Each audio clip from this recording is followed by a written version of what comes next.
రక్షించే సకల జ్ఞానమూర్తి. ఎవరింట తాను కొలువుండునో కలుగును వారికి కీర్తి. సకల సంపదల మూలము సుమనోహరి లక్ష్మి. శ్రీ చక్రవాసిని మాత శ్రీ విష్ణు ధర్మ పత్ని. తనని నమ్మిన భక్తులకు దరిద్రమును బాపు.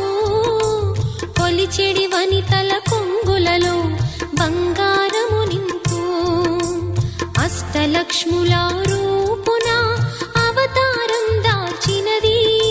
కష్టములను తొలగించగా భూమిలో వెలసినది. లక్ష్మీదేవి కథ శ్రీ లక్ష్మీదేవి కథ. లక్ష్మీదేవి కథ శ్రీ లక్ష్మీదేవి